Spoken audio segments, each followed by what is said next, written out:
I want to take you back to November 7th, 1983. Ronald Reagan is in office.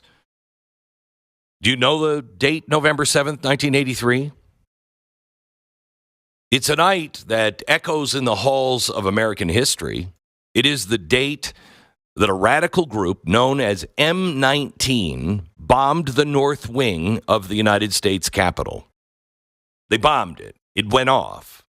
You don't know that date, November 7th, 1983? I mean, isn't that the day that democracy almost died? It was worse than the Civil War. Oh, no, sorry, that was January 6th, which all of us know, January 6th. Why not November 7th, 1983? Now, the group that did it, M19, claimed they were fighting imperialism. What they really were fighting for was the threat to the foundations of democracy. These were radicals. Now, why am I bringing this up today? Because if you're going to understand today and the future, you have to understand the past. And one name is out right now that people are talking about that you need to understand who this individual is. This individual is currently the mayor of Los Angeles. Her name is Karen Bass. Now, this is the same mayor that was over in Ghana. And when she got back with the fires, she was asked, you know, do you have any comment? You were over in Ghana. Is this dereliction of duty? What were you doing? Do you have any message to the people of Los Angeles? Listen to this exchange. Do you owe citizens an apology for being absent while their homes were burning? Do you regret cutting the fire department budget by millions of dollars, Madam Mayor? Have you nothing to say today? She's standing in the airport. Absolutely nothing to say to the citizens today. Elon Musk says that you're utterly incompetent. Are you considering your position? Madam Mayor, have you absolutely nothing to say to the citizens today who are dealing with this disaster?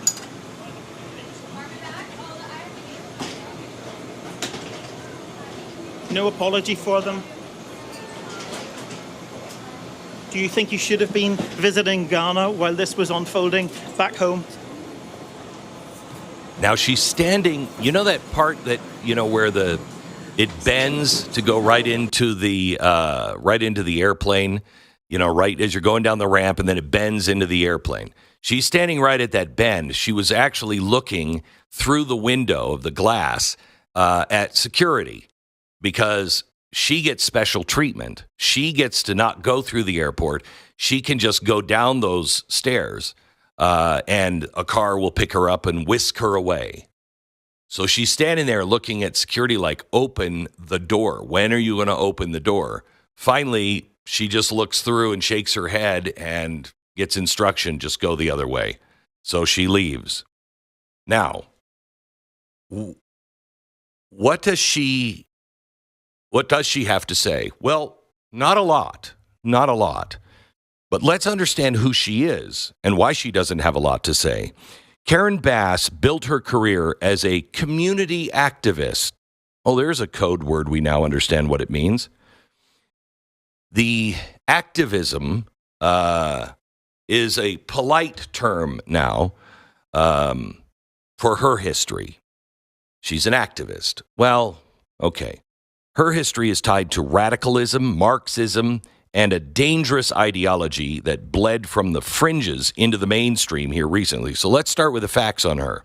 Back in the 1970s, Karen Bass was not just a casual traveler to Cuba. Were there any? When she went to Cuba many, many times, she was a devoted participant in what's called the Venceremos Brigade. What is that? I never heard of it. Well, it's a Marxist training program directly tied to Fidel Castro's regime. Between 1969 and today, this group has sent hundreds of young Americans to Cuba, not for a vacation, not for cultural exchange, but for radicalization.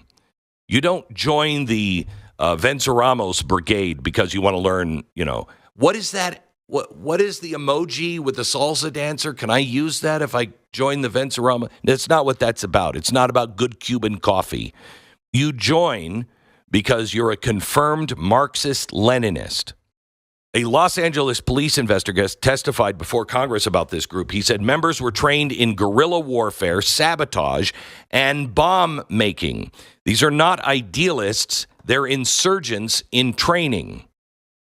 Karen Bass, she wasn't just a participant. She was a leader. She visited Cuba repeatedly, they say every 6 months. We could verify 8 times. She praised Fidel Castro, the dictator of Cuba, who was imprisoning dissenters, left a legacy of poverty and fear. In fact, this is not just her youth. She's still there. When Castro died, she was one of them who called his death a great loss to the people of Cuba. Really? A loss to the same people who risked their lives freeing his regime, trying to get out of Cuba?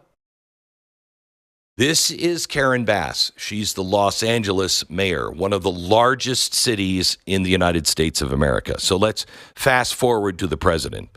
4 million people, a city on fire, literally and figuratively.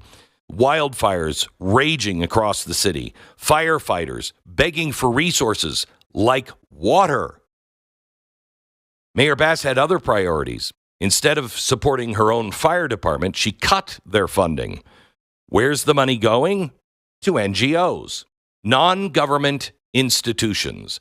That will be understood. NGOs, non-governmental institutions or organizations, that will come to know, that's code for leftist activists most times.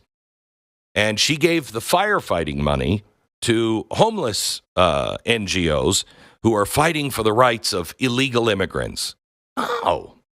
Now they're packaging that as she gave money to fight homelessness. Okay. Well, homelessness is a crisis, but let's not kid ourselves.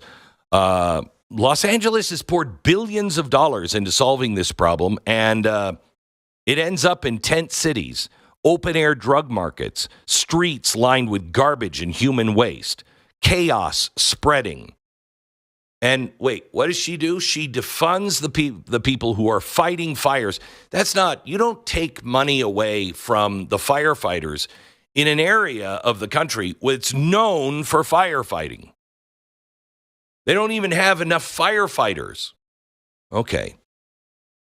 First responders, the people that run into buildings. Instead, she's in a different building in a different hemisphere. She's in Ghana, attending the swearing-in ceremonies of the president of Ghana, who I don't know anything about. Stu, I asked to look it up and maybe give us an update here in a second.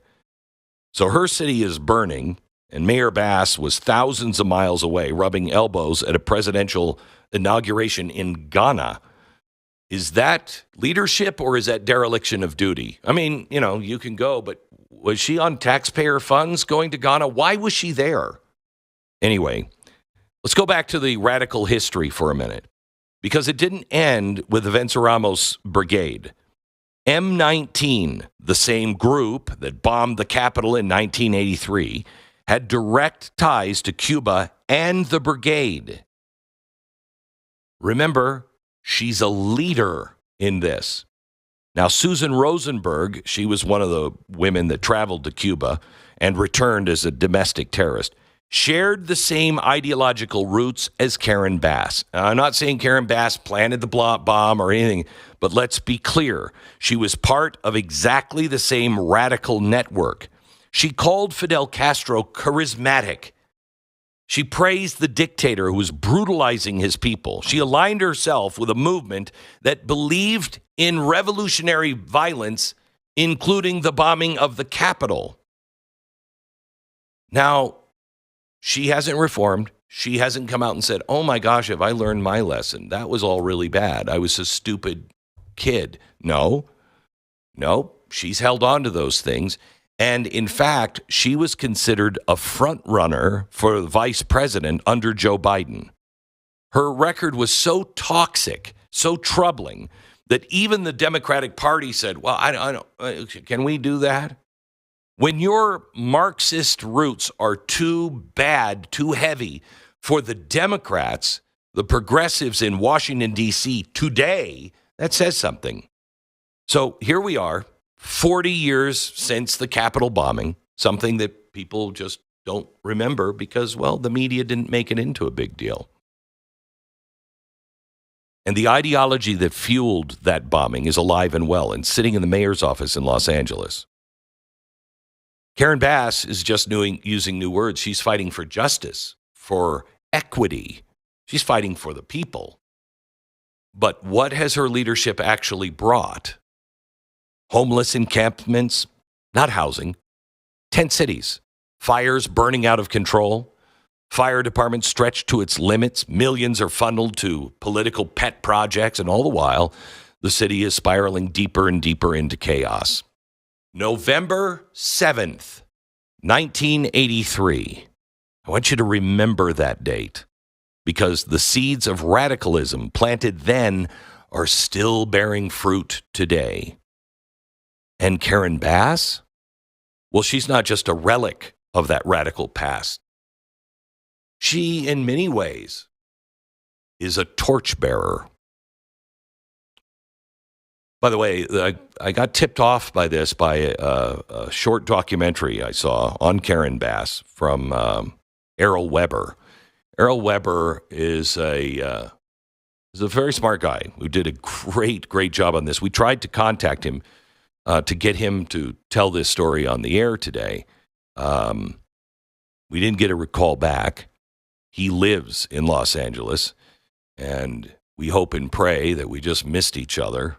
And it's not because he is in jeopardy or his family is in jeopardy or his home and neighborhood is in jeopardy because of these same fires.